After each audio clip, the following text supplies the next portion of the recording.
everyone, and welcome to Milwaukee's Tailgate Brewers podcast, part of the MKE Tailgate Network. This is episode 374. I am James, joined by Ryan and Paul, and this week we're continuing our annual season preview series. Last week, of course, we took a look at the other teams in the NL Central, and this week we'll be looking at the rest of the league and wrap it all up by making some predictions at the end. We'll also be taking a look at some of the roster decisions the Brewers have made leading up to opening day this week in the Bronx. Reminder, if you missed our in-depth pitching and hitting previews the last couple of weeks, those are still in our archives.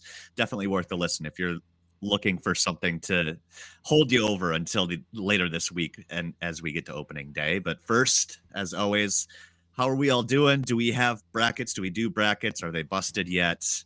Paul, I know you said you do one, but you don't really care about it. I do one. I was trying to look up where I stand. I have no idea. I pick Duke every year because they win enough that just keeps you in it, regardless of what else happens. I did have Wisconsin going kind of far. That was extremely disappointing because I wanted BYU, not VCU, because VCU has very good defense, and I thought that would turn into a Michigan-style rock fight, the kind of game they just lost in the Big Ten tournament.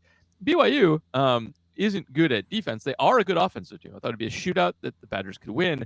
And then I feel like Tanjay deserves a lot of the blame for that one. I feel like he tried to do too much himself, made it kind of all about himself. And they got kind of back into it when they started spreading it around and picking on BYU's horrible defense with the best shot available. And just not my cup of tea. The bad job by him in that final game. I feel like they could have had that one.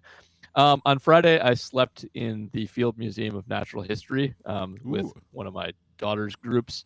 Interesting. There is, we slept in the Native American section by the totem poles.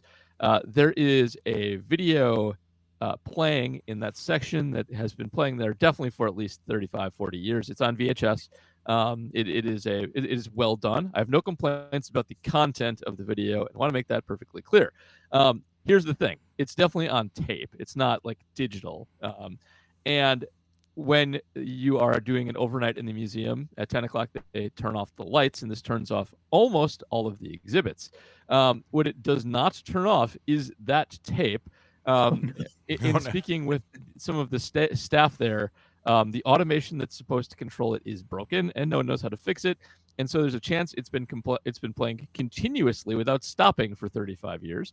However, it did play all night. You can hear it very loudly when there is nothing else making noise in the museum.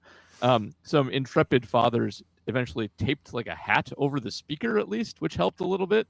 But anyway, if you are doing something similar, don't sleep there. Sleep literally anywhere else, because if you do, you won't sleep at all. Oh my god, that sounds like a movie, like the makings of a horror movie or something. Like you can't turn it off, or it's sort of Lost like where you have to keep it going, otherwise the universe falls apart. Correct. Yeah. So in a tradition unlike any other, my wife has currently crashed the Brewers ticketing site tonight. This happens on an annual basis when she is sending out. So we have a group season ticket package that we split with a bunch of other couples, and we draft our tickets. We had the ticket draft last weekend, so we were doing that. And Amy has to distribute the tickets. Well, it used to be that you'd actually have to cut them out and make sure they were getting stacked in the right thing. We spent the first 15 years doing that. But in the last 5 years, everything's been digitized, especially since COVID. Everything's been digitized. So she sits there and spends a couple of hours sending out all these tickets. And at some point, she inevitably overloads the system and causes the Brewers' entire ticketing thing to crash out and die. So if anybody from the Brewers is listening to this, yes, I'm sorry. That was my wife who just crashed your system. It comes back online. She just has to wait for it to pop back up. But yeah. So the Brewers ticketing system, the sending of tickets, the exchange of tickets or whatever, she crashes that out every year at this time. Sorry. Just by sending too many requests at the same time? How does she personally crash it for everybody? It crashes the system, so she overloads the number of tickets being sent. They apparently don't have that high of a capacity to be able to send these tickets out. So her sending out, literally, she'd be sending out a few hundred tickets here, almost 300 tickets in the course of a few hours, and it apparently just overwhelms the system and can't handle it because she's in it. Every year. It's inadvertently hitting the Brewers ticketing system with the DDoS attack or something. Yeah, That's insane. Pretty Oh, much. wow. So yeah, so I didn't even really realize that this was happening. I think she maybe mentioned it to me once in the past, but I didn't pay close attention. She just described it to me, and I'm like, oh. She goes, yeah, this happens every year now when I do this. Like I will crash the system. So yeah, That's wild. Oh Yep. my God. All right. Well, sorry, Brewers, for that, but at least it's back online soon. So take that. As I mentioned, we have some news to talk about before we get to our MLB preview. A reminder, along the way, we're going to have some Patreon questions. For those of you who aren't patrons yet, you can become one over at patreon.com/MKE Tailgate. $2 a month guarantees you get your questions answered both here and on reporting as eligible. The $5 level gets you the perk plus the additional exclusive content, including the minor league extra with Ryan and Spencer, as well as reporting as eligible mini pods as they appear. Before we get to our season predictions, though, I mentioned we're getting a better idea, at least, of what the opening day roster is going to look like. Of course, a lot of things can still change between the time we record this on Sunday night and opening day Thursday in New York. Based on who becomes available as other teams make their cuts and so on. But the Brewers have made some interesting moves already we should talk about, and that includes trading Mark Canha to the Royals for cash or a player to be named later. Basically, the Brewers couldn't guarantee he was going to make the team. The Royals could, so they just shipped him off to KC. Manny Margot got released and was scooped up today on Sunday by the Tigers. They optioned Tyler Black and Caleb Durbin, which I think is the most interesting aspect here. And we got some questions about that shortly. They're also seemingly going to keep Rule 5 pick Connor Thomas on the roster and the out of options Vinny Capra for opening day. And as of now, Adam McKelvey says they're likely keeping Abner Uribe, the highly perturbable Abner Uribe, as Paul called him the other week, to serve his 4-game suspension, get that out of the way early. All that means basically is the bench is looking like Capra, Jake Bauers, and Isaac Collins. And that all leads to our first couple of Patreon questions this week. First, Michael Parr asking, what do you think of the decision to keep Bauers over Canha? And Tim Brown asking, maybe we'll know before recording, but the Brewers traded Canha, sent down Durbin, and haven't made a decision on Bauers. What do you think of the end roster decisions? So, Paul, I'll start with you. I know you're not necessarily an Isaac Collins fan. I know Spencer was trying to win us over in our group chat.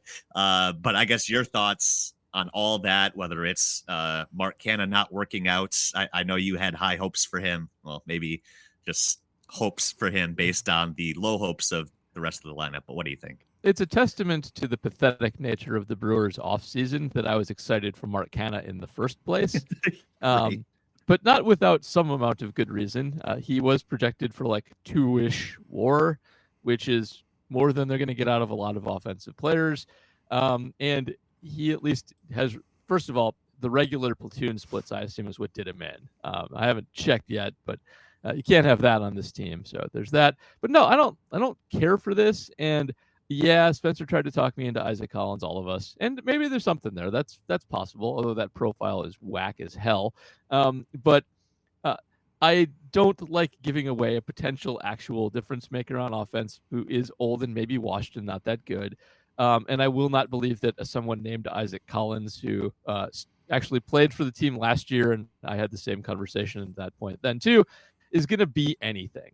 And more than that, I don't believe in Vinny Capra. I know this is not a one-for-one comparison, but like I do feel like we do this a lot, where we've got a guy who kind of has a track record of major league suckage, who gets hot, or minor league hotness, who gets hot at the right time and makes the team, and then gets kicked off like 2 weeks later. So I would have liked to have kept Canha. He can do something. I don't like Jake Bauers. I don't like defensive first baseman. I don't think that's a thing that we should care about. It is just totally a very Brewers thing. They keep the defensive floor very high. They got rid of a meager bit of offense they brought in. My excitement goes down a little bit for it. My expectations probably stay about the same, but don't do that. Why did you do that? I'm annoyed at them. Yeah, I don't know. this roster stuff, nothing is more overrated than the opening day roster. In terms of like who's there and who, especially who's not. The main thing is that you're keeping guys that you're interested in the organization. And I guess with the exception of Canna, like they basically did that. Like they're not sending these guys out for the most part. Canna they did send out, but basically everybody else is still around. This is one of those situations where this is going to change a lot throughout the course of the season. And you're right. Like Capra probably hasn't all of a sudden discovered something and become better than, his sort of middling career numbers. But if you can catch a guy in a bit of a hot run and get a good month or two out of him, the way the Brewers got, a good month or two out of Owen Miller a couple years ago, it was a good 6 weeks they got out of him. It's fine. It's not that big a deal. The main thing is that Capra can actually play shortstop and is a backup for them at a position that I think they do need a backup, because the Bryce Terang thing seems weird. We should probably talk a little bit about that because it still doesn't sound like he's totally healthy, but he's going to apparently play on opening day. I don't know exactly what's going on with that shoulder. It seems that whole situation is just bizarre.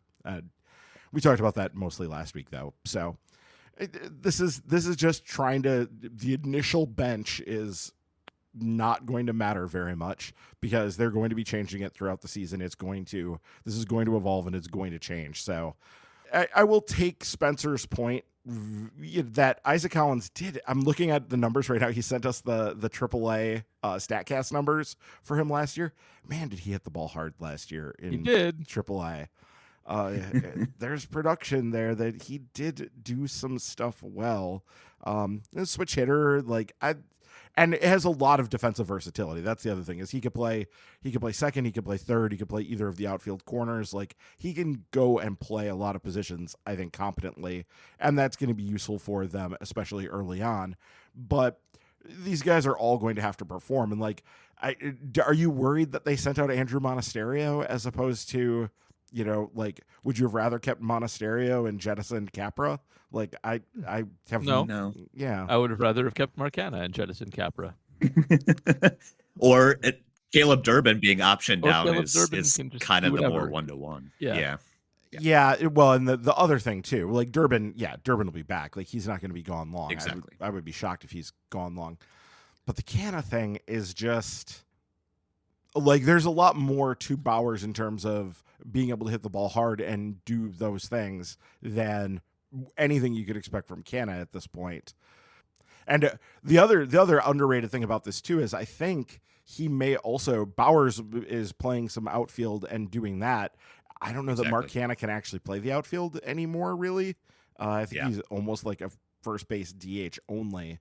So it will be interesting in that they're seeing so many left-handed starters to start the year, and we were all looking at Canna as a guy that could maybe help get them through that and do some damage. But I sort of suspect the fact that they didn't keep him, I would guess they think he's washed. So we'll see what happens here. Maybe he might be. He's old. He was not having a good spring, and they may have seen something aside from just the on-field results where I haven't looked to see if there's bat speed stuff or anything like that. But yeah, he was trending down to begin with. He did not have a great year last year with the Tigers after the Brewers traded him there last spring. So at least doing right by a veteran. That's the kind of thing you see in this last week. I am most interested in the optioning of Durbin. I feel like, obviously that was always a possibility, and maybe the Vinny Capra thing forced their hand, so to speak, or they're at least giving him a crack because he doesn't have options and Durbin does. We'll definitely see Durbin soon. I'm less hopeful of seeing Tyler Black ever again. I don't know. He seems like he's destined for elsewhere, Ryan, to me. I just don't know where he fits in here at all at any point. Yeah, it's really hard to see it because I think he's a corner outfielder or a DH, and we just don't really have that option to be able to offer. So I don't know. and he doesn't hit the ball. So, he was like the inverse of the StatCast of Isaac Collins that Spencer sent us the other night. So it was blue in all the wrong places, especially for a first base DH corner outfield type. So yeah, I'm not seeing it. Hope he brings back a reliever at the deadline or something. I don't know. Same. He's a throw-in. That's what Tyler Black is. Yeah. Which is weird because you're talking about a guy who was, still is a top 100 prospect according to Keith Law, but everybody else has pretty much moved him out of their top 100s at this point. But, he was a fairly valuable player as of last year, but, man, it's just been a really rough run. Even though he did make his big league debut last year, it's just been a really rough run for him because you just don't see it, and especially defensively, I just can't figure out where the hell he's going to play. Yep. Yeah. Somebody else will figure it out.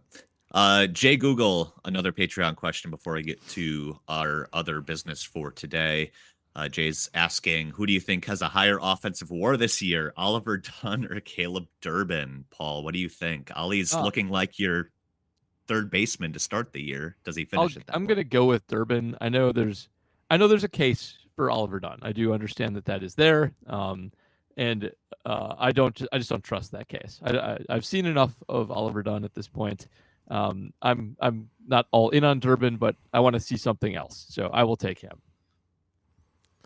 Yeah, this is real close, I think. I'm gonna say Dunn, and with the proviso, because as far as offensive WAR is concerned, base running is not included in that, correct? Is it not? I can't remember. I can't remember. It might depend on the metric. Yeah, it might depend on the metric. If we're excluding base running, I think that's a big part of Durbin's value, is he's going to be a value add on the bases. And Dunn, I think, purely with the bat, like literally with the stick, is going to be more valuable than Durbin. And then the other stuff that's going to catch up there is, Durbin is going to play some second base, which is going to help his positional adjustments, and then is a better base runner. So that'll help his, adjustments there as well.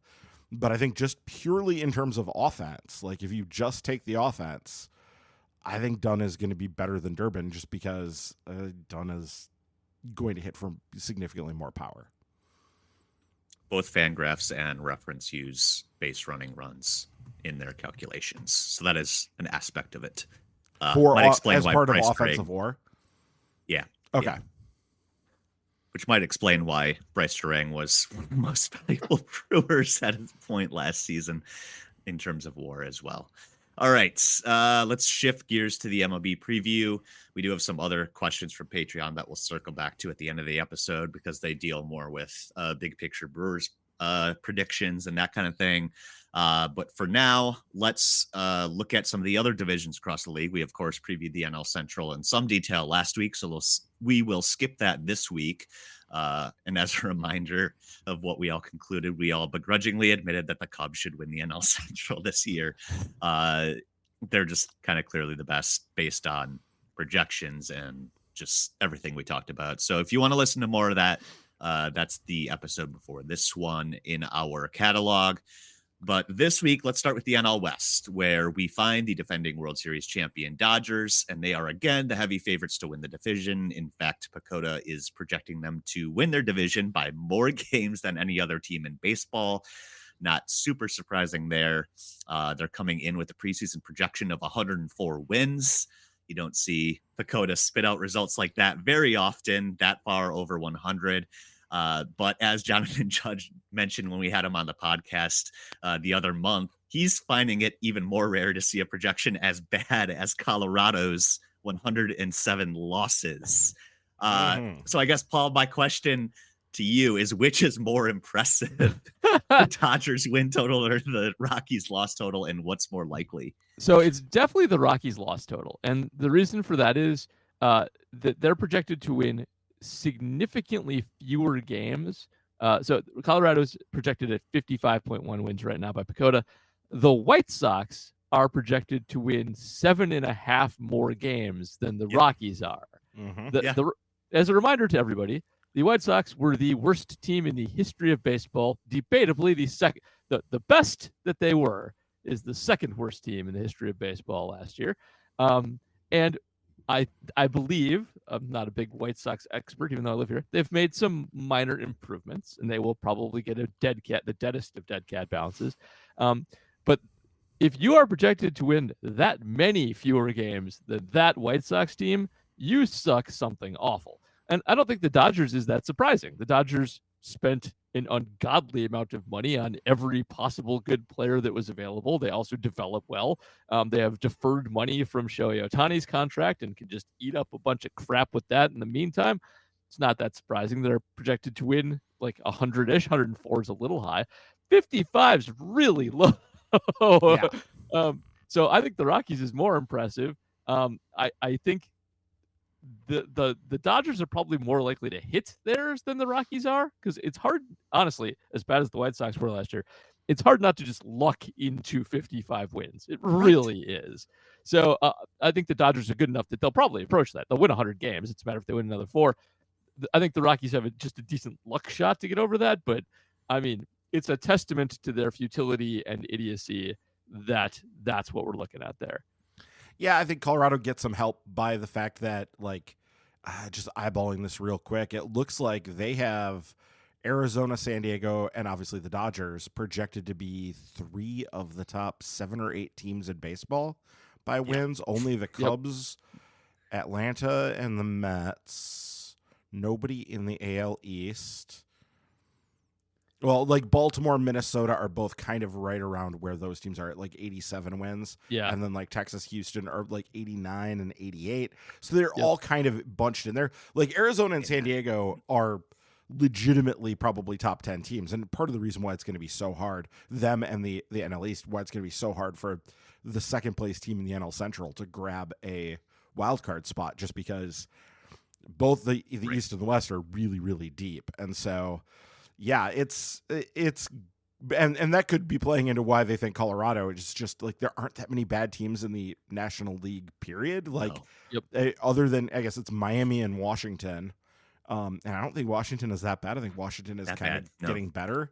And San Francisco, I'm surprised they have them as low as they are, but I guess somebody has to be losing games. So I guess they think it's going to be San Francisco. But yeah, it is really something to see the Rockies with that projection of being projected on paper to lose 107 games. You just don't ever see that. That is mind-boggling. And it's not like they're completely devoid of talent either. The Rockies aren't completely devoid of talent. I do want to some young pieces. Yeah. Yeah, they're not going to play them, but they have young pieces. Well, no, I mean, like Ezekiel Tovar is a legitimately very good defensive shortstop and like a competent big league hitter, like an average-ish big league hitter at this point in his career. So like that part of it, and I think he's going to be better going forward. There's other aspects here that are good. There's a really interesting article on MLB.com last week about why it's so hard in Colorado to win. And one of the things they pointed out is that in the existence of the Colorado Rockies, they are comfortably the worst road team offensively in the league's history going back to 1993 when they became a team. So they are, even though they obviously have had like a bunch of multiple Hall of Famers in Helton and Walker, even though they've had good offenses, they have struggled away from Coors Field because of the Coors effect, the effect of moving away from there. It's just a tough place, and they don't seem very interested in trying to figure it out at the moment. They just seem kind of in a state of stasis. But yeah, I want to talk more about the Diamondbacks and the Padres here, because those are two, I think, pretty damn good teams, right? Like this is a pretty tough division overall, and I think San Francisco is better than that 77 win projection at all. This is a pretty tough division, but the Dodgers just loom large over everything else because of just having so much talent all over the roster, and like they just sent a guy they spent $20 million on this winter down. So in Ha-Seong Kim. So yeah, that's a thing that happened. Yeah. So speaking of Arizona and San Diego, they're basically deadlocked. If you look at PECOTA, almost the same exact win-loss projection. The Padres didn't do much this offseason. They're obviously, going through some financial questions just with the passing away of their owner and TV and all that stuff. The Diamondbacks went out and got Corbin Burns and traded for Josh Naylor. So I feel like that added to their already good young core. Corbin Carroll, Ketel Marte is a legitimate MVP candidate. That to me, I think pushes Arizona a little bit higher than San Diego in my mind, Paul. But how do you see those shaking out? I would agree with that. Just looking them up and down, Arizona actually looks not Dodgersy, but like a very solid contender where, especially when the playoffs eventually roll around, I think that they'll probably make it. Just to get ahead of myself a little bit, their pitching staff will give other people problems, and there's enough offense to basically contend with anybody in a short series. So Ryan was talking them up. They're one of the 10 best teams in baseball. They're probably higher than that. And I maybe I'm just being a little bit of a downer because San Diego had like a Brewers offseason and not really doing very much to improve themselves. And, we make fun of San Diego a lot on this podcast for not being as good as the sum of their parts. Exactly. So when they don't add more parts, it's hard for me to project them being better than what they otherwise would be. But I like what Arizona did. And I think that they'll be a frisky contender out there as well. And one of the teams that props up that division is one of the best in baseball.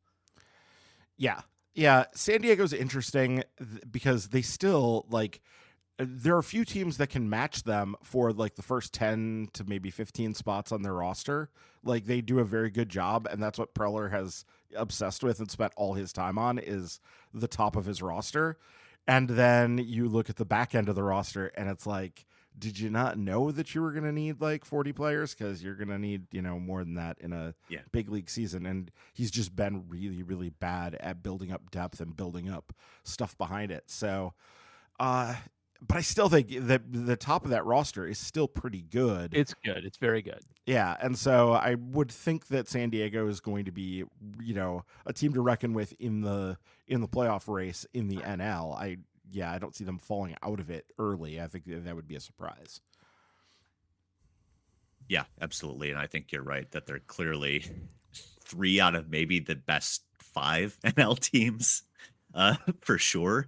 I would probably put them up there. And if you look at even just their playoff chances, like 3 teams in one division with playoff percentage odds over 60% is pretty freaking good. And even the 4th place Giants are at 10.8% on Pagodas with a projected 77 win season. Like that is a tough division for sure. Yeah, I do like Arizona. What they did this winter, at least for the short term, especially, is going to be useful. So yeah, that's I think Arizona's in good position. The idea of going into, say, a 3-game wild card series against Arizona, knowing Corbin Burns and Zach Gallen are 1-2, that's not fun to think about. No fun at all. All right, NL East. Obviously, the Mets won the offseason by signing Juan Soto away from the Yankees, but it's the Braves, again, projected at the top of the division, with Pagoda giving Atlanta the edge by about a game.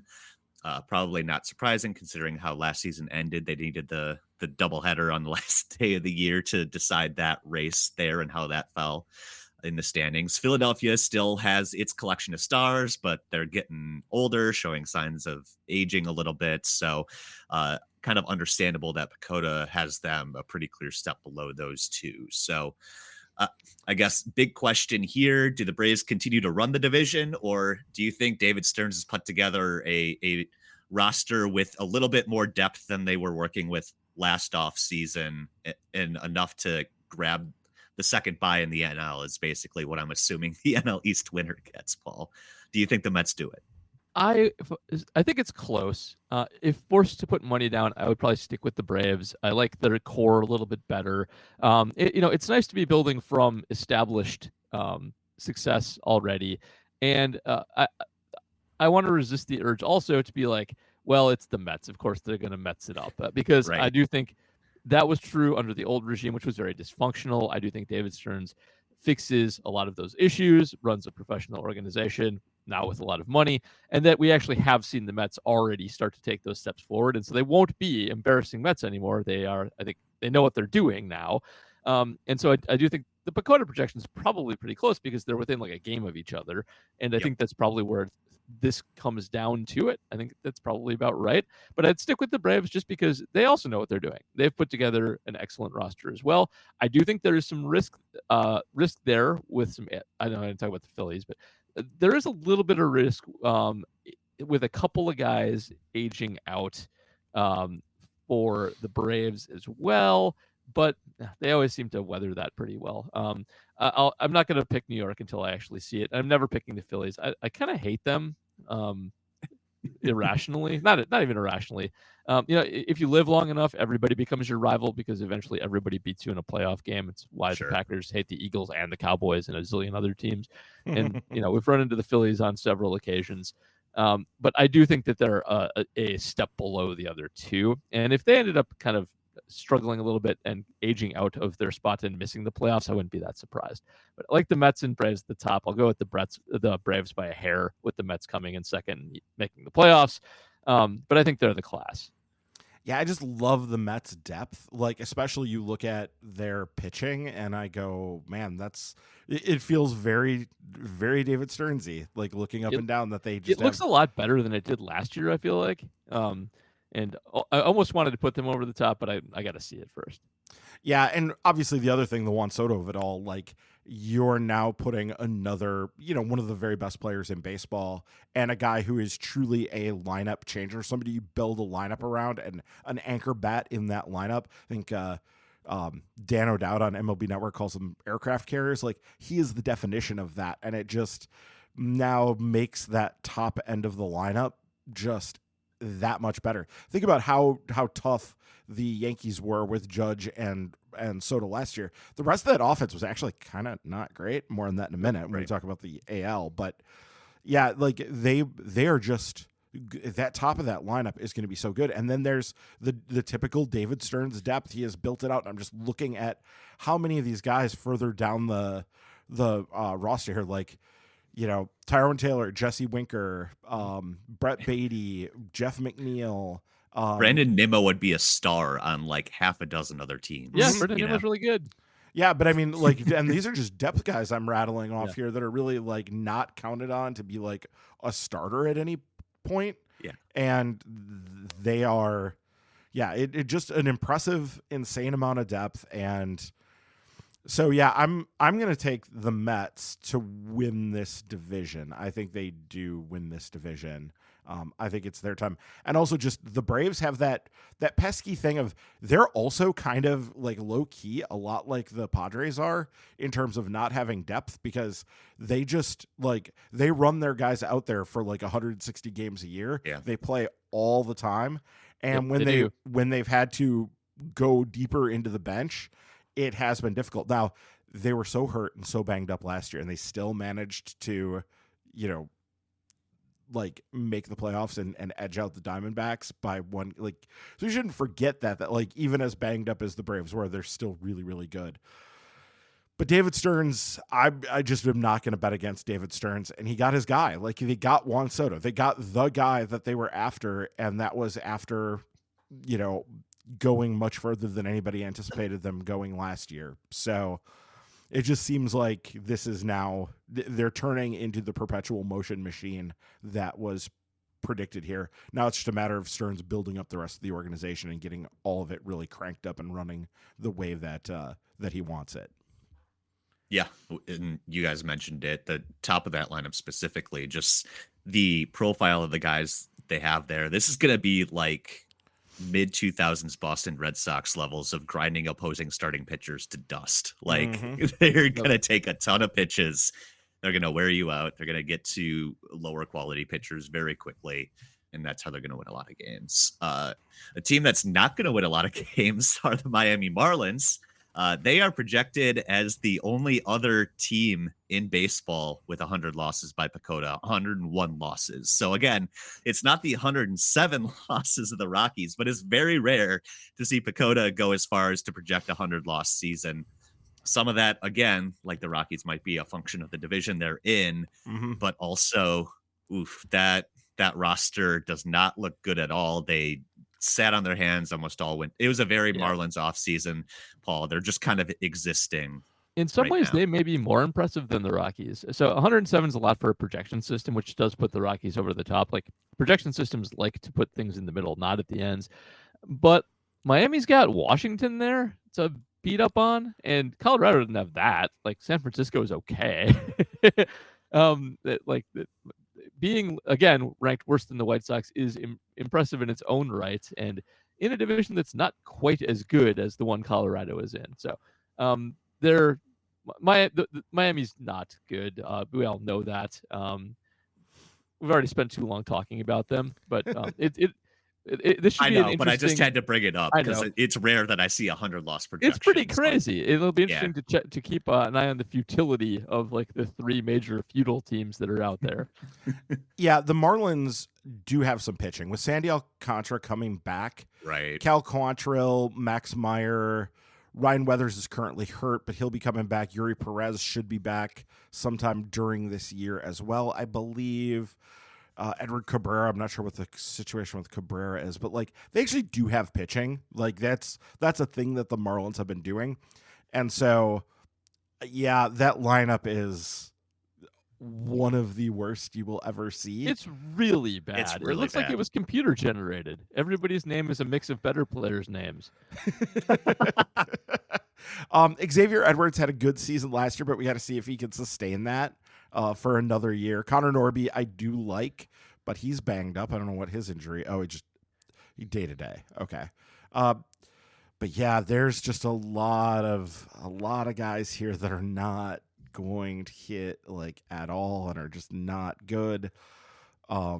Yeah, Washington is getting better. I think That's Washington could be like sneaky good. It's just hard to do in the NL this year because there's a lot of teams like they're not just trying to climb over the three teams in the division that they've got there, but they're also going to have to play a lot of games against like the Pirates, the Brewers, the Reds. Like they're going to be playing home and homes with all those teams, and those aren't going to be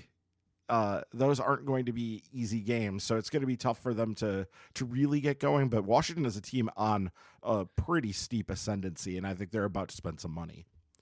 Yeah, I was kind of surprised to see 93 losses projected for the Nats, just knowing how many, young top prospects they're starting to graduate now. Obviously, we saw Abrams, we've seen Wood, Dylan Cruz projected to be a full-time player this year by Pacoda. So they've got some young talent coming up. It's just a matter of, can the pitching hold up against that division? They're going to be Paul DeYoung, unlike some people. Exactly. Yeah. So they actually did that. I think they're going to be potentially a pesky bad team this year, where the Brewers will drop 2 or 3 at home to the Nats and we'll be upset about it. And but they're going to be pesky. Yeah. One thing I got to ask. So about the Phillies, we kind of brushed by a little bit. Is there a chance? Remember how the 2011 Phillies were like this really, really great team, and then in 2012 they got really old, really fast. Like everything kind of went and fell apart for them all at once. And I'm sort of look at this roster. JT Realmuto, well over 30. Bryce Harper, wrong side of 30. Trey Turner, wrong side of 30. Max Kepler, not that old, but also just not that good. Nick Castellanos, Kyle Schwarber. There's a lot of older hitters here. And so you just kind of look at like their top, most of their top projected hitters here, and they're getting old. And Wheeler, Nola, these guys are not young pitchers. Like they've been really solid and have been good, but like at some point age comes for everybody. Yeah. Nick Castellanos meme is 5 years old. Oh my God. Yes, you're right. God. Yep. So I could see the Phillies kind of, I don't want to say crashing and burning, because I think they do have like a reasonable amount of depth and there's quality on this roster. But they also this winter just kind of seem to they've been making their moves for like the last 3-4 winters here.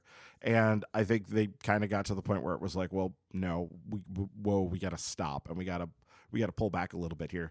So I wouldn't be surprised to see Philly be a pretty underwhelming team this year. Like that seems to be, if it's not this year, it's coming soon for them. Age is coming for them quickly. What's the better division, the East or the West? Ooh, the West, because the Dodgers are better. Yeah. But Yeah. like, yeah, I think honestly, if you're looking at it that way, probably the Dodgers, but then the next two would be the Mets. I think both the Mets and the Braves are better than anybody below the Dodgers. Agreed. So yeah, you have that, and then Philly kind of fits in there. Philly and San Diego maybe have a lot in common as teams that maybe have missed their window. Like if their window isn't closed now, it's closing quickly on them. Next year or two, yeah, for sure. Yeah. All right, let's hop over to the AL. Dakota is thinking the AL is going to be kind of this year. They're not really projecting any division winner to top 90 wins. Texas is the closest at 89.7, so you can round up to 90 there if you want.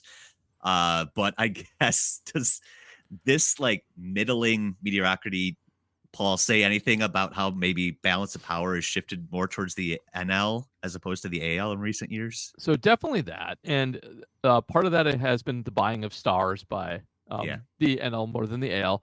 But this is also just shed light on how little I know about the AL and how much I get by on stereotyping the Yankees. Because once that stops happening, I'm like, well, I mean, it's not like I know nothing about the Orioles, who are projected to win the East. But it's genuinely surprising, if you don't pay close attention to the other league, to see a projection system actually put Baltimore and Toronto ahead of everybody else. It's been a while, and I do think that the outspending and the outflux of talent really does show in the Yankees and the Red Sox, sort of taking it on the chin, and even the Astros a little bit on the other side. The Angels don't count, of course, but it is a little bit upside down, and I don't know, should be fun if nothing else.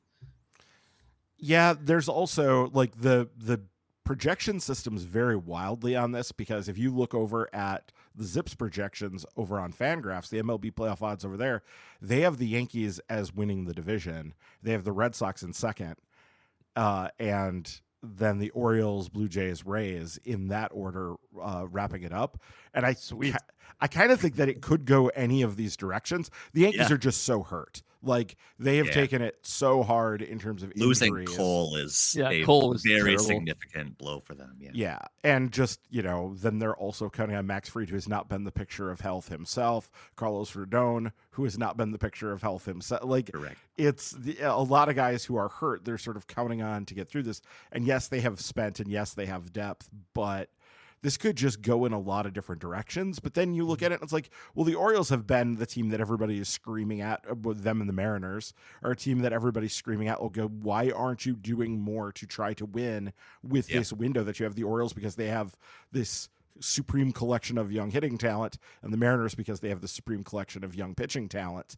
And neither one seems to be, pushing all in to make the case that everybody seems to want them to do. Like, that's everybody's yelling at them about that.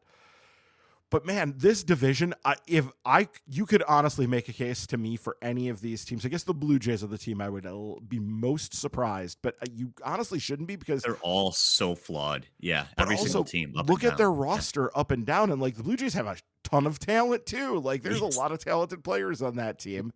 And so you just kind of look at any of them. I wouldn't be surprised if any of them were really good. And this just seems like a division that's just going to beat the hell out of each other all year. Like, they are going to, it's just going to be a slog for all those teams.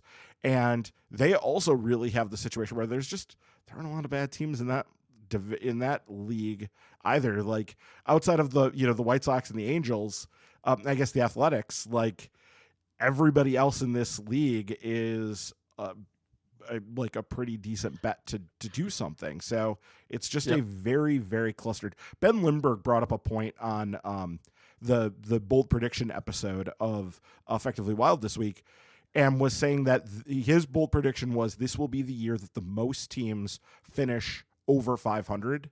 And that would mean 19 teams would have to finish over 500. And wow.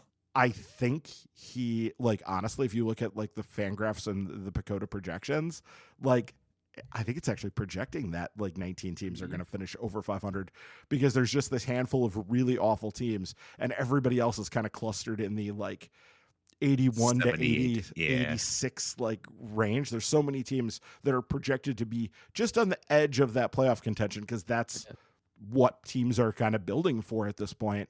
So when you just take an overall look at the AL, that's more than anything, I think that's what's happening here. And then obviously the Yankees taking just a ton of injuries. Yeah, I think looking closer at the East, like, Boston projected for last place on Pacoda at 80 and 82, but I could easily see them winning 86, 87 games and making the playoffs. Like I could see the Red Sox, if things really went like very well for them, I could see the Red Sox winning like 95 games. Like it wouldn't even surprise me Anthony a little bit. Breaks out. Yeah, exactly. Totally. Like they've got a collection there. They have a collection of young talent, and they also they went out and added Alex Bregman, and like they're going to have some guys coming back from injury, and their pitching is now they're quietly turning into one of those pitching development teams. Like they've turned it around on that front as well. Like I could see the Red Sox being a legitimately good team. They're probably more a year or two away from that, but it happens quicker than you think. Remember in 2015 when we all of a sudden the Cubs and the Astros went from being bad to being really good in one season. It can happen really fast sometimes. Yeah, looking at Toronto, to me, they're the Padres of the AL, and that they should always be better than they actually are. And I think the Vlad contract situation could get real ugly and a big old distraction in a hurry. And I think that could tank a season easily. Baltimore, Ryan, you mentioned, just has shown no willingness to go and spend on pitching at all. And that'll be their downfall. Tampa has no home right now. So who knows how that's going to play out. The Yankees injury riddled. So just top to bottom, I think it's just a giant mess of mediocrity. And then you look at the Central still the Central. The Twins are a clear projection favorite there by about 6 games over the Royals. But again, nobody in that division really did anything in the offseason. White Sox probably won't be historically bad again, like Paul said, with the deadest of dead cat bounces. But and then even out west, you've got Texas, who is projected to be pretty good. Houston right behind them, but they're, I think, similar to Philly for me, kind of aging out of their window. Seattle, we mentioned, just it's impossible to hit in that stadium, and they haven't really added anyone. Justin Turner's putting that team on blast, and the A's and the Angels are gonna stink. So I struggle to find like any team in the AL period that I really like to go far. I don't know if anyone else sticks out to you guys.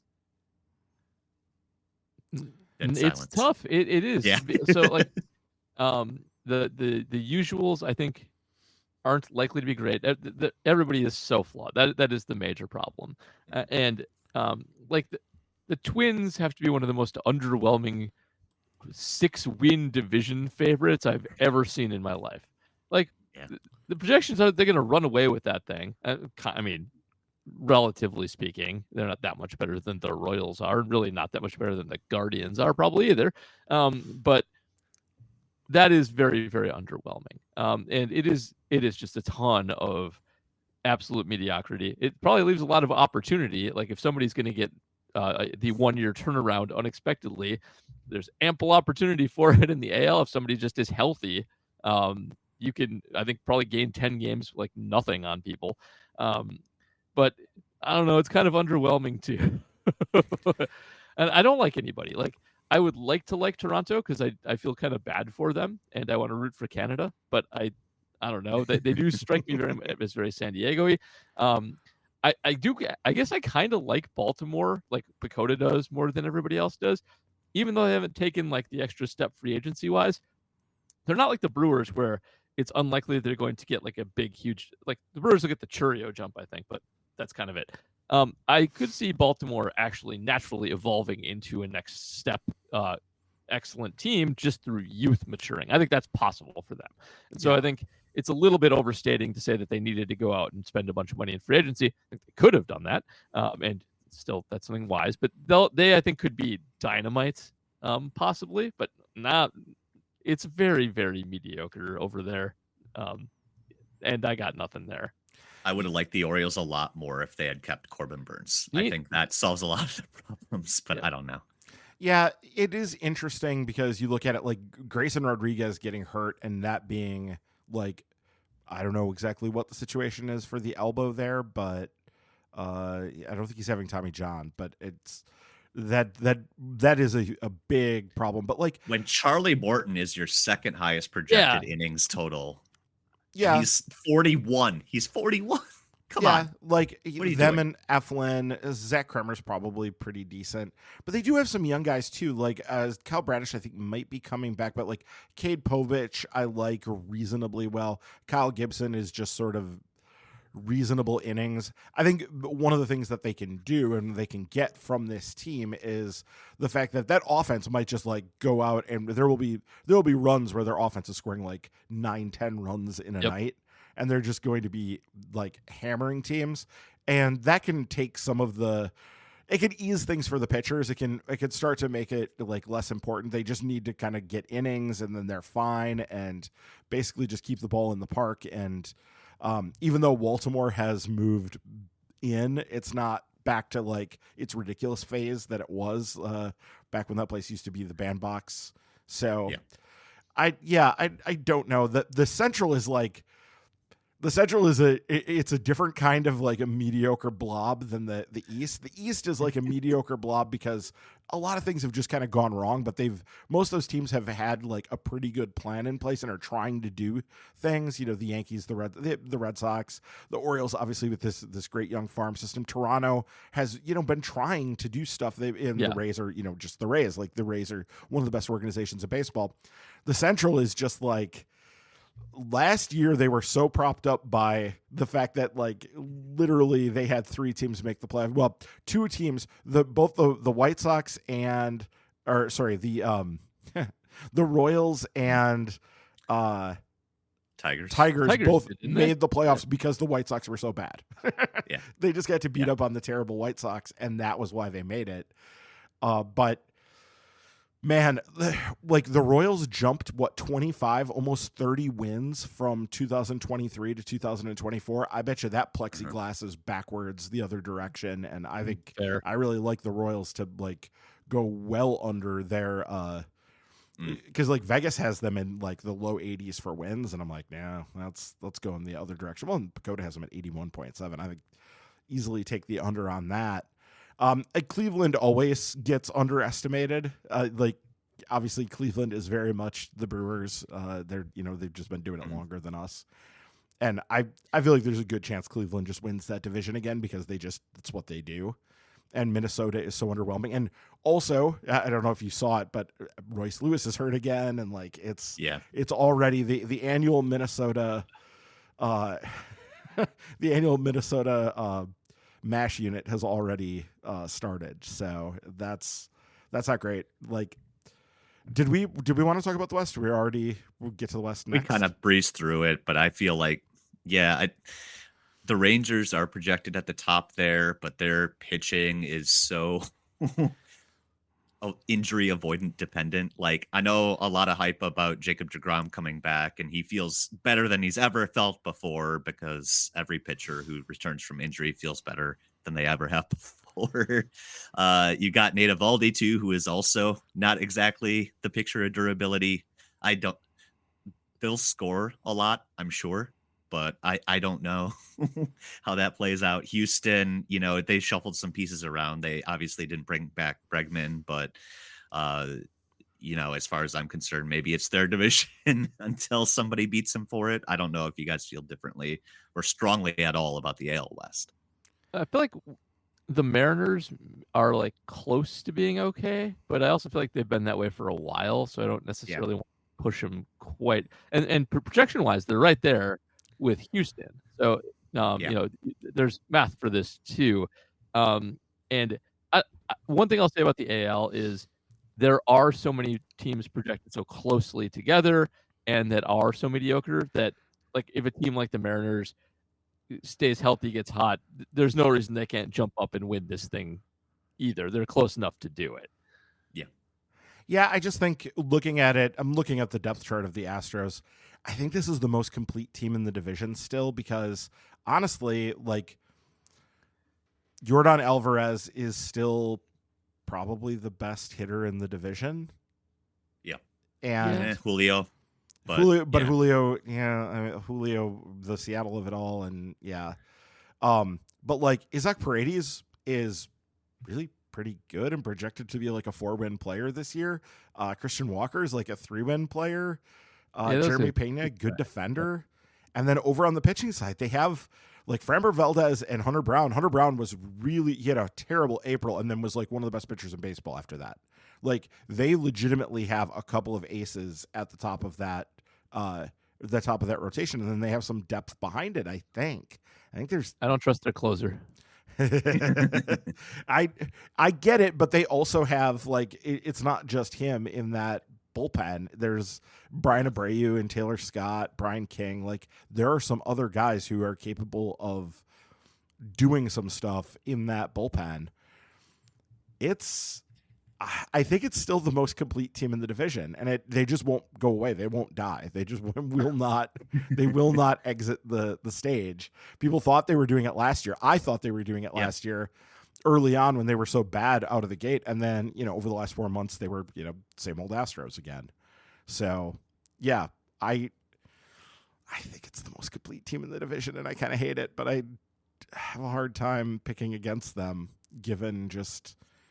I think they're still, and they're going to run into it here pretty soon, I think. But yeah, it's window's not quite closed yet. Yeah. Well, but they had an interesting. And Cam Smith is a guy that I'm going to pick to win the AL Rookie of the Year. So like, and he's going to make the opening day roster. Like the Cubs sent him out, and he's already going to be playing in the big leagues. So it's interesting, very interesting. All right.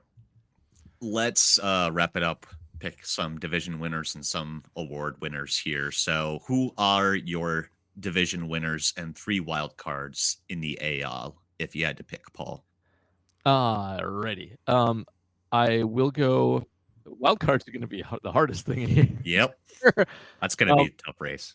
I'll go with Baltimore to win the East. And I will also go with the Yankees as a wild card in the East, and we'll hold on the second wild card. I'll go big surprise in the Central, which I feel like is a garbage division of losers, and I'll actually just go Detroit steps up with a better than expected pitching squad and actually wins that division, and I think it'll be horrible, but I will pick them to win that one. I will go with I'll go with Houston in the West to win that. And then I need one more wild card, and I'll go with the Blue Jays. I think the East is quite a bit stronger than the other divisions. Even the West is projected actually not kind of better, but I like the talent better in the East, so I'll go with that. So Baltimore, Blue Jays, Tigers as a surprise, and Houston out of the West. Yeah, I'm going to agree with you on Baltimore, and I think instead of New York, I think New York is pretty decent chance they miss the playoffs. They don't need that much more to go wrong for them for that to start to become a real possibility. Give me Boston. I think probably to sneak in as like the last wild card there. I think they're going to be ahead of schedule. Kind of already hinted at that. In the Central, give me Cleveland. I will take Cleveland. Just betting against Cleveland has been do it at your peril over the last, however many years.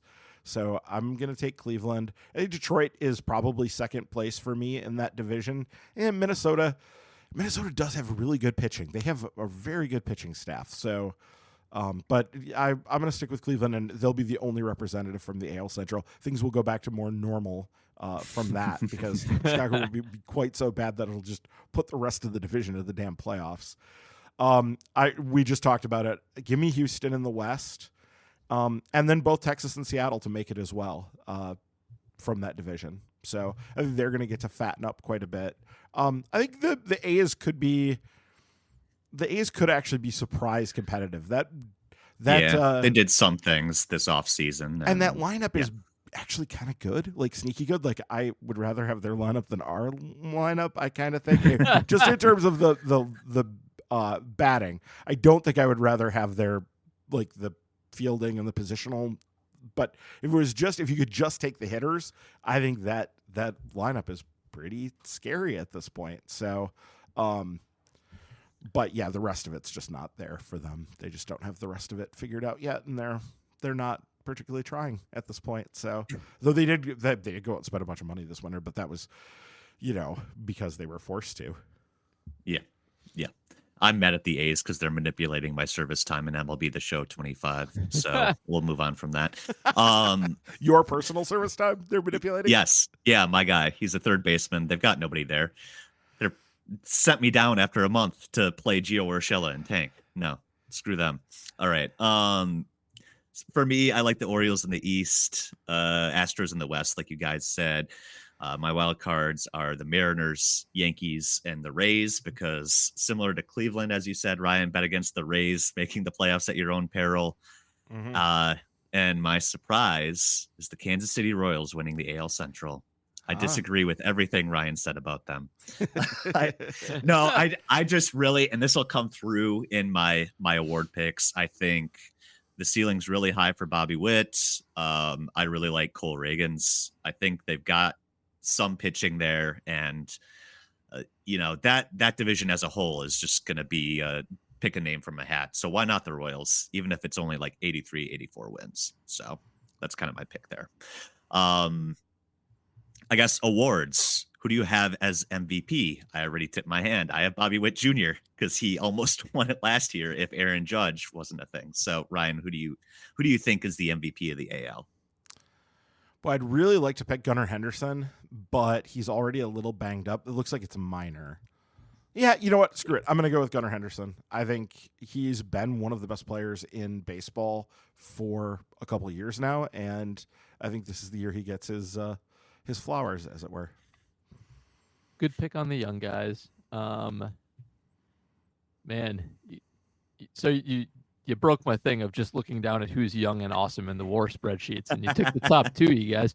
I mean, Judge is far and away projected for the most WAR. Boring though. But yeah, he's boring now. That's you can do Judge in that one and Ohtani in the other all day, and that's fine.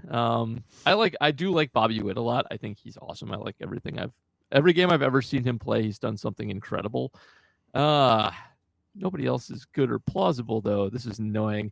Okay, I'll take Judge just to round it out, and I can brag about being right next year. All right. For me, I actually do pick Cole Reagans. The projections actually really like him a lot, too. I just really like him overall. Ryan, I guess who you're picking as Cy. This is tough because, like, Garrett Cole's hurt already, and everybody else on that spreadsheet is either hurt or old. Just give me Skubal again. He's really, really good. Easy. Yeah, and the back-to-back Cy Youngs aren't super common. Usually when a guy jumps up and has that good a season, they don't repeat as quite that good. Or voters just get tired of voting for them, so he might have that going against him. But he is just an absolute beast, and I think maybe the best pitcher in baseball at this point. Yeah, I'll take Skubal too, which with my team's projection, I kind of have to do that. Like I can't go with any a big part for of that reason. So yeah, it'd be a big part of a Tigers division win. So yeah, for sure. Rookie of the year, I'm actually sticking on that pitching staff. I'm taking Jackson Jobe. I think I'm going to go second because I'm also taking Jackson Jobe, which is also why I picked that team. So Ryan, what do you think? Well, I already tipped my hand. I'm going to take Cam Smith. Yeah. Cam. Yeah. Plenty of like good options there too. The candidate list is pretty wide. NL division winners and 3 wild cards. Ryan, let's start with you here. So like I said, I'm going to take the Mets. It's going to be close, but I'm going to take the Mets and obviously the Braves to make it as well. I think the Phillies are going to fall off on hard times. I did pick the Cubs to win the division last week. I'm going to stick with that. The Cubs are going to win the division, and I don't think the Brewers are going to be able to eke out they're going to be real close. Obviously, I had them a game apart in the standings, so I think it's going to be real close. It'll come down to the end. But I predict heartbreak in the end on that one, and for the first time in a while, it'll be regular season heartbreak as opposed to postseason heartbreak. So we'll get to deal with it a little bit sooner this time than before.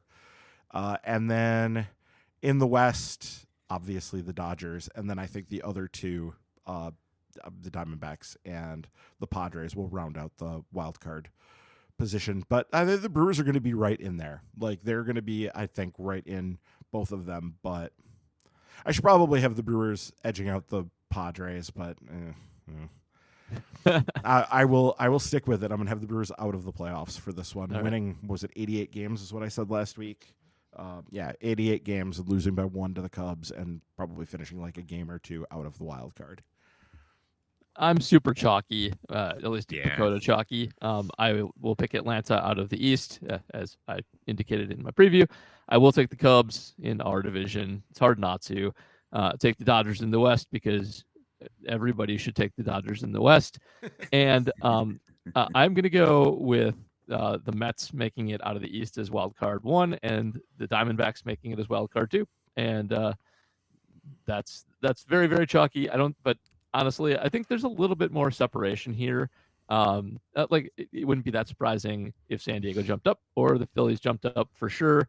But I like Arizona and the Mets quite a bit more than both of them. So going with that.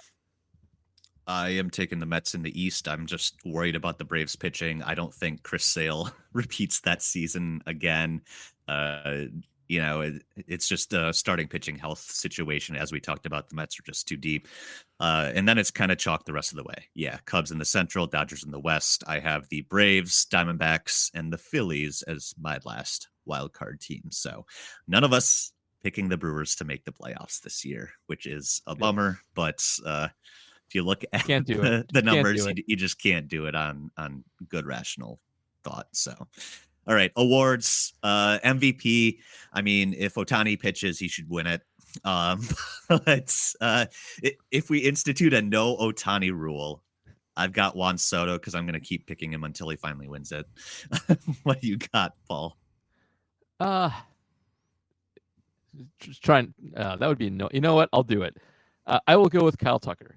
Ooh, that'd be a little annoying. Yeah, because it will be annoying. That's specifically why I will pick it, because then we will never hear the end of it. So I'm going to go with that. Well, it'll be useful to us because I don't think the Cubs would be keeping him in that case. The Cubs won't pay him then. Yeah, the better he is, fair enough. I think that, yeah. I got to go with Ohtani. I mean, are we saying no Ohtani? Because if we're saying let's just institute a no Ohtani. We could just say Ohtani is going to be it if he pitches and stays healthy, and then pick whoever it would be in the other world where he doesn't exist. Yeah, no, that's fine. I would pick Soto as my second. I think he was going to finally have that year. Hell, I could easily see him just winning it, period. So, yeah. Cy Young, I feel like Paul Skeens has all the hype and will probably live up to it, elbow withstanding, if it holds up. I guess, Ryan, who would you pick as Cy Young? Yeah, I feel like that's probably the pick. I tried so hard to find somebody else, like Philly, like Wheeler, maybe, He's just so awesome. Like, it's really hard to pick against him. Yeah. When you see him, he's way better than everybody else is. Yeah, and he just was so good. Like that, yeah. But I don't know, like getting up to the innings totals that are going to be necessary, maybe a little bit of a thing, though. We've seen voters shy away from needing to have like big time innings. Corbin Burns has a Cy Young because of that. Yes. Yeah. Like, yes. And for good like innings are important. Like, being out there and pitching, and doing that is important. It's changed a lot from where we were in the past, but yeah, I think I have to go with Skeens here. I think he's the favorite, isn't he? I would assume so. If he's not, Paul, are you thinking Skeens or? I'm also thinking Skeens. Yes. Okay. Rookie of the year. This one probably isn't fun or surprising, but I've got Roki Sasaki just again, the media machine behind that, I feel like that'll be tough to overcome. Ryan, do you have any other interesting prospects you'd like to see win that? So Skeens is the favorite, and it's by a healthy, decent margin that he is the favorite. Yeah, he's got the early season hype is important on these as well. And Skubal honestly is in the AL Cy Young as well. I'm looking at the odds on a few different sites right now. So, do you want to know what's really annoying about the Sasaki thing? If he wins Rookie of the Year, the Dodgers get a pick out of it. Yep, exactly. Sure, yep, because he counts as a minor league signing. Yeah, international signing. That is so unbelievable. It makes my blood boil. I'm gonna have a stroke right here in the air. It makes me so mad. That's such bull. It's terrible. It just makes me so mad. But for your mental health, then who would be a non-Sasaki pick? Like Dylan Cruz. I think Cruz, yeah. Cruz is I guess time. he is second at best odds. Matt Shaw's up there. Sorry, Paul, if I'm stealing any of yours. Who do you have? I have Dylan Cruz. I don't. First of all, out of principle, I'm not taking Sasaki. That's. I mean, prove of that. Yeah, and so I will go with Dylan Cruz to pull the upset. Well, and the third favorite is Matt Shaw. So Matt Shaw. Don't want and that I think happening. Shaw's going to have a really good year. Yeah, exactly. So. Pull off Rookie of the Year and Cy Young in the same year, or an MVP in the same year. Sorry. Boy, exactly. my Cam Smith pick is completely off the board because I don't think anybody's. You're going to win a lot of money then. That's fine. Yeah, I need to go put some money on that one. I don't know if I can even get odds on it as of 3/17. Okay. Wow. There we go. All right. Hopefully a lot of these picks will be wrong, as they always are. But we do have some Patreon questions to wrap things up this week. Let's do it real quick here. Luke Roy's Suitcase asking, in the spirit of Effectively Wild's bold prediction game, what are your Brewers bold predictions for the 2025 season? Ryan, I know you and I were talking, and you may have some that you didn't actually come up with yourself. Oh, yeah. So my what now? That's because that's not a Brewers one. It's just a general one. It's just a general one. Yeah, she ran off of the Mike Bauman talking about how there was going to be at least one game played behind closed doors this season. And he didn't even specify exactly why. Just something bad is going to happen somehow. Natural disaster, civil unrest happened in Baltimore. Yeah. Yeah. I mean, take your pick. Yeah. Seems likely. She predicted that somebody's stadium was going to be so damaged by some natural occurrence that they would have to play elsewhere for at least a month or something. That was her prediction, but that's not a Brewers specific one. It wouldn't make much sense here anyway. No, I'm going to go with, and you'll have to tell me if this is not, I can up the total on this if this isn't spicy enough, but I'm going with Christian Yelich will hit 20 home runs for the first time since 2019. Do I need to up that to 30 to make this more spicy, or I think even 25 would indicate a level of health that he hasn't had since then, right? Okay, I could go. I will go to 25 then. I will say he will hit 25 home runs for the first time since 2019. So that is my prediction. Paul? Okay. I will say that Rhys Hoskins sets his career high in home runs this year. Ooh. All right. That's a good one. His current career high is 34. So I think he will hit at least 35 home runs this year. That would be useful. I think mine would be Jackson Churio finishes in the top 3 in MVP voting. That's a good one. That's a good one. Yeah.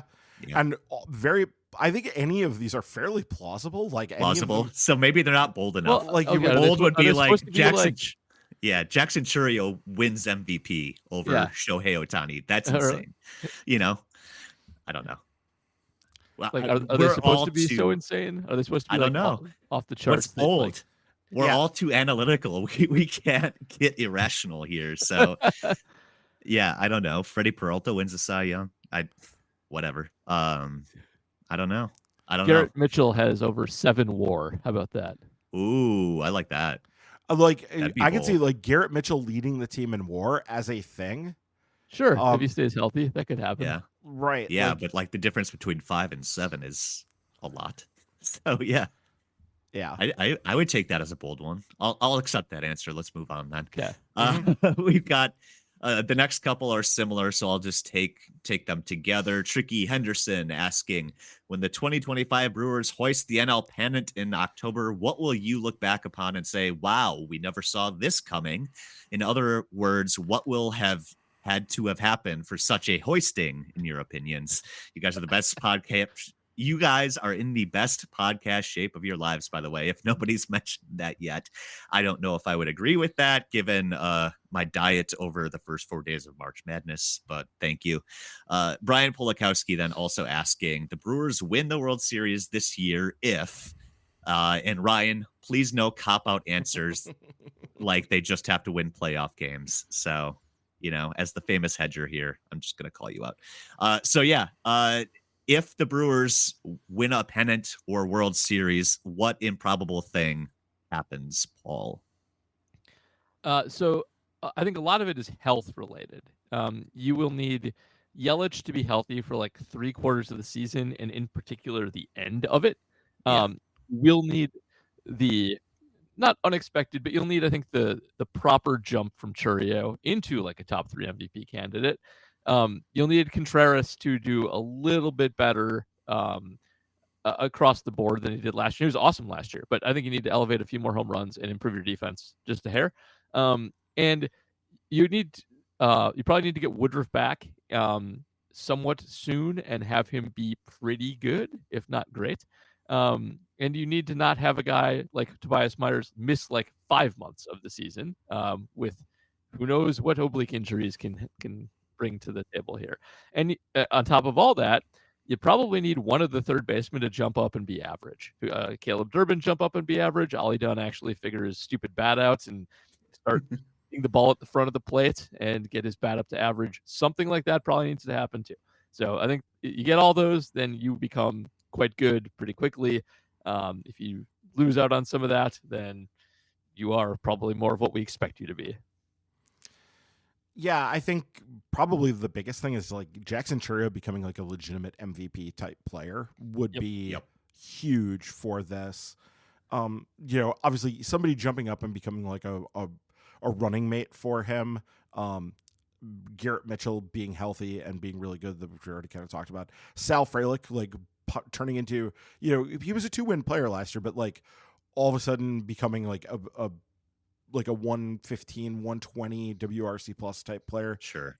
Like changing the lineup, doubles. Really lengthening the lineup in a way those sorts of things would be really huge. But I think like somebody breaking through in a really big way on the pitching side, I don't know that we really have somebody that I feel real good about that happening with. But, Logan Henderson breaking through and becoming kind of talking about like firmly establishing himself there. Tobias Myers taking the next step, which I don't know if his stuff really supports that's real likely, but like some of those things, maybe it's just, Jacob Mizorowski, like all of a sudden figures out how to command baseballs and becomes a good starting pitcher for them down the stretch. Like those sorts of things would be big for something like this to happen. Also, potentially making a trade, though they really aren't a team that makes big in-season trades.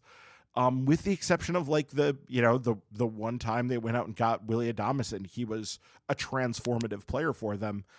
Most of the time though, they don't do that stuff in the season. So can't necessarily expect that, but that would also go a long ways. Maybe have one of those years where they make some smaller moves and they all kind of work out at the trade deadline. That would also be very useful and helpful. Yeah, I would just take this year's trade deadline reliever not totally blowing up. That'd be great. But yeah, otherwise, I think Paul's absolutely right that this all requires Christian Yelich being healthy in October for like the first time in forever. So, all right. Last question this week, Jay Google asking, so maybe this isn't the spot, but what is happening with Jackie Robinson's story in the DoD is kind of concerning. I think it's disturbing that they are erasing his history. So this is obviously a big topic of the past week. It was a big thing for a day or two before, whether it was the outcry got the thing reversed or if you believe it was just a mistake somehow that they deleted Jackie Robinson's page and slapped DEI on it.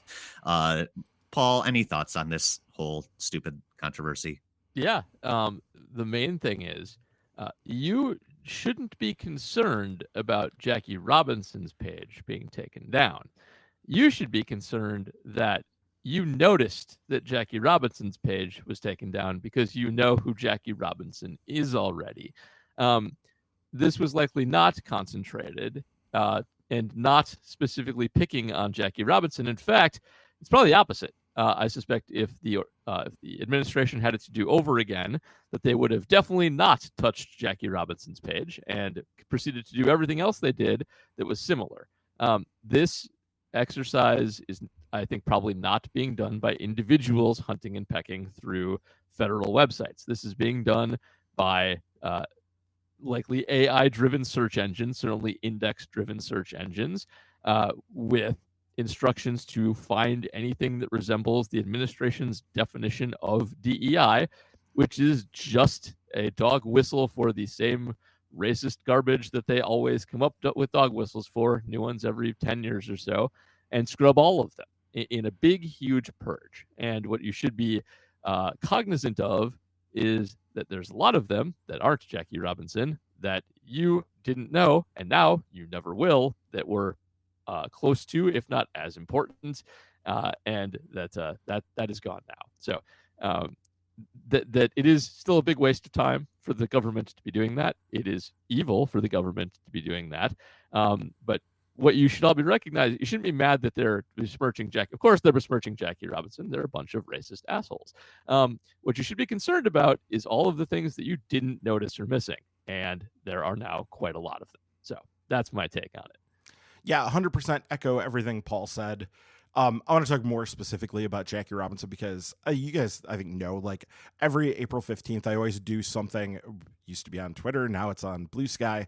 I'll do a thread and talk about like something about Jackie Robinson because he is one of my true heroes in the world. I think he's one of the most fascinating people. I think, in the words of George Will, who talked about him in the original Ken Burns Baseball, talking about Jackie Robinson as being one of the most important Americans of the 20th century period, that like this is an exceptional human being in a number of ways and in a number of really interesting ways. The story, who he is, what there's so many different layers to it, and there's so many different things to sort of know about him. Just an endlessly fascinating person and a true hero who really did give of himself and like shortened his life significantly to do what he did, and took the weight of that undertaking onto himself in a truly brave and heroic way. And the fact that these small people, and that's all, like, you're probably right that this was more driven by like AI crap than it was like individuals. But the individuals behind it, these such small, insignificant, worthless people, would be trying to erase his legacy and his, specifically, I mean, this is about his service to his country, which he did. We shouldn't lose sight of the fact he served in a segregated unit because the armed forces were segregated when he was in them. They weren't segregated until a few years after. Actually, after he had broke, I think it was 48. When Truman desegregated, they were somewhere around there, that Truman desegregated the armed forces. He served in a segregated unit and actually did the thing that made Rosa Parks so famous more than a decade before Rosa Parks did it. It wasn't actually that uncommon for people. It's something I learned because of Jackie Robinson, that like refusing to move to the back of the bus was actually a common form of civil disobedience. It was something that a lot of people had done before Parks, even before Robinson had done it. And he took on the system. He was in Texas and took on the system, was court-martialed for it, and won. He won his court-martial. And just that such a man, that such small people would try to erase the legacy of somebody so important and so great, for so many reasons. So such an outstanding human being on so many levels, is just sickening and repulsive to me. The whole thing makes me sick to my stomach. It's just awful and just a terrible sign of where we are as a people in this moment, because this should not be happening. Thanks for the questions this week, everyone. A reminder, if you're not a patron, you can support us another way by going to Apple Podcasts, Spotify, wherever else you listen to us, and give us a 5-star review. And while you're there, please be sure to hit the subscribe or follow button to make sure you never miss an episode, especially with opening day just right around the corner. That'll do it for this week. Thanks for hanging with a longer episode as we did our big MLB preview, kind of wrapping up our month's worth, I should say, of preview series. We've been doing this really long. It's late. I'm struggling to talk. So it's a good thing we're wrapping up here. The next time we do this, we'll have real games to talk about. I am so looking forward to that. We'll recap the first series of the year against the Yankees and any other early season roster moves that might occur next time here on Milwaukee's Tailgate. Have a good week, everyone, and stay well.